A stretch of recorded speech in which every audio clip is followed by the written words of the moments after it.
4 March মঙ্গলবার সকাল 11টায় জাতীয় প্রেস ক্লাবের জহুর হোসেন চৌধুরী হলে এক সংবাদ সম্মেলন অনুষ্ঠিত হয়।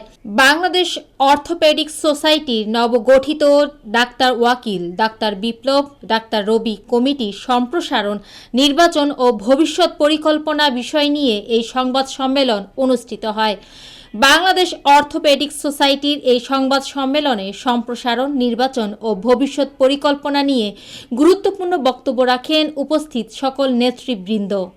জুলাই অগাস্টে রাজনৈতিক পট পরিবর্তনের পর সোসাইটির পূর্ববর্তী কমিটির সম্মিলিত পদত্যাগ একটি প্রশাসনিক শূন্যতার সৃষ্টি করে, যার ফলে সোসাইটির কার্যক্রম প্রায় অচল হয়ে পড়ে।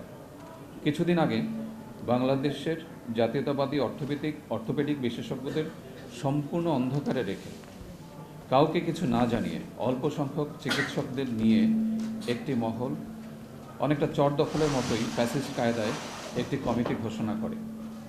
সেই কমিটি সমগ্র অর্থোপেডিক চিকিৎসক সমাজ প্রত্যাখ্যান করে এবং সাথে সাথেই এই ফ্যাসিস্ট কর্মকাণ্ডের প্রতিবাদে গণতন্ত্রকামী দেশসেরা চিকিৎসকদের নিয়ে নবীন প্রবীণের সমন্বয়ে ডাক্তার ওয়াকিল আহমেদ, ডাক্তার সৈয়দ জাকির হোসেন বিপ্লব, ডাক্তার তাজুল ইসলাম রবির নেতৃত্বে একটি কমিটি গঠন করে।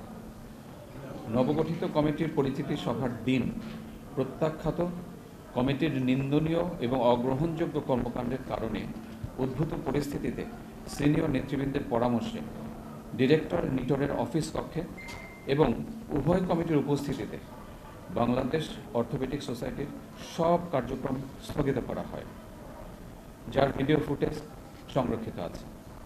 যদিও সিংহভাগ অর্থোপেডিক সার্জন বা বিশেষজ্ঞ ডাক্তার ওয়াকিল, ডাক্তার বিপ্লব, ডাক্তার রবি পরিষদের সাথেই ছিলেন, তবুও বৃহত্তর স্বার্থে আমরা এতে সম্মত হই। বিষয়টি হচ্ছে পট পরিবর্তনের পরে যে ফেসিবাদী যারা, তারা তো আসলে এখন নেই। তো এখানে তাদের অংশগ্রহণ যদি থাকে তাহলে ওই ফেসিবাদীরা ডুব থাকবে। যে একই দিনের ঘটনা যখনই কারোর সাথে কথা না বলে কারো মতামতের ভিত্তিতে করা হয় নাই, তখন একই দিনে আর সেকেন্ড কমিটি ঘোষণা করা হয়। ঘোষণা করার পরে পরবর্তীতে দুই কমিটি বসে আলাপ আলোচনা হয়। আলাপ আলোচনার সময় দুই কমিটি একসাথে সম্মত হয় যে তারা আপাতত কার্যক্রম বন্ধ রাখবে এবং এর ভিডিও ফুটেজ আমাদের কাছে সংরক্ষিত আছে। এরকম ওয়াদা করার পরে তার কিছুদিন যাওয়ার পরে কার্যক্রম বন্ধ রাখার কথা বলে নিজেরা বসে অন্ধকারে কাউকে কিছু না জানিয়ে, আমাদেরকে কিছু না জানিয়ে তারা একটা ভোট দিতে কমিটি ঘোষণা করে।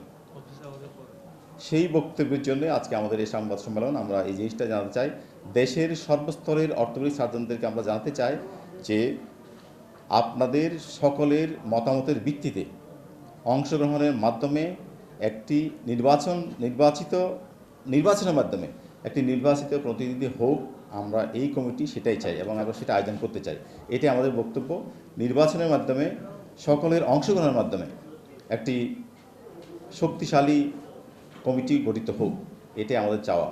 মৌমিতা তন্নি, GVC টিভি, ঢাকা।